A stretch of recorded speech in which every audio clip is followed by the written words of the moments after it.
सच्ची मोहब्बत की मिसाल है हीर रांझा की अमर प्रेम कहानी। जब भी सच्ची मोहब्बत का जिक्र होता है, हीर रांझा का नाम अनायास ही हमारे जहन में आ जाता है। इश्क में खुद को फना कर देने वाले हीर और रांझा की रूह से खुदा की इस इनायत प्रेम को कोई अलग नहीं कर पाया। तमाम मुश्किलों और दर्द के बावजूद सच्चे प्रेम के पर्याय बन चुके इन प्रेमियों ने कई प्रेमी जोड़ों को इस डगर का रास्ता दिखाया और बताया कि सच्चा प्रेम कोई खेल नहीं बल्कि एक आग का दरिया है जिसमें डूब कर ही जाना है।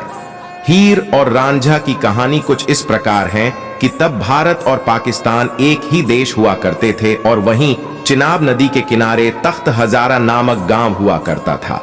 इस गांव में रांझा जनजाति के जाट परिवार में एक लड़के का जन्म हुआ। प्यार से इस लड़के का नाम रांझा रखा गया।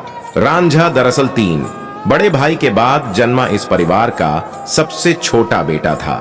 सभी मिलकर खेती का काम किया करते थे और रांझा सबका दुलारा होने के कारण मस्ती में आराम से बांसुरी बजाया करता था। समय बीता, रांझा बड़ा हुआ और उसकी किस्मत ने करवट ली। सभी भाइयों की शादी हुई और घर में गृह क्लेश बढ़ता गया। इन सबसे उकताकर एक दिन रांझा ने अपना घर छोड़ दिया और यहाँ वहां भटकने लगा। भटकते भटकते हुए वह हीर के गांव झंग पंजाब, जो अब पाकिस्तान में है, जा पहुंचा।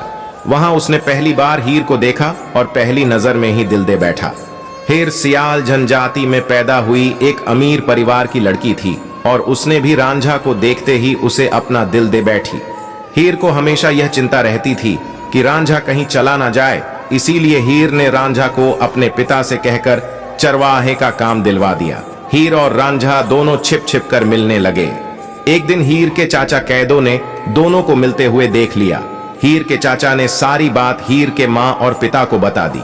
यह सुनने ही हीर के माता पिता ने सीधा खेड़ा नामक युवक से हीर की मर्जी के खिलाफ उसकी शादी करा दी। इस घटना के बाद रांझा दुखी होकर कनफटे समुदाय के फकीर से गुरु दक्षिणा लेकर फकीर बन गया और गांव गांव गीत गाता भटकने लगा। एक दिन अचानक वह हीर के ससुराल जा पहुंचा और उसकी मुलाकात हीर से हो गई। एक दूसरे की मनोव्यथा सुनकर दोनों ने वहां से भाग जाने की सोची।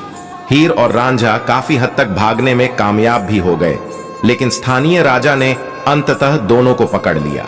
तमाम इम्तिहान लेने के बाद राजा को यह एहसास हुआ कि हीर रांझा एक दूसरे के लिए ही बने हैं। इसके बाद राजा ने दोनों के विवाह का आदेश दे दिया, लेकिन हीर के चाचा को यह बर्दाश्त नहीं हुआ और शादी के दिन ही चाचा ने हीर के खाने में जहर मिलाकर उसे मौत के घाट उतार दिया। जब ये बात रांझा को पता चली तो उसने भी उस जहर वाले खाने को खाकर अपनी जान दे दी। आज भी उन दोनों की याद में वहां मजार मौजूद है, जहां लाखों लोग अपने मन में सुखी जीवन की कामना लिए जाते हैं।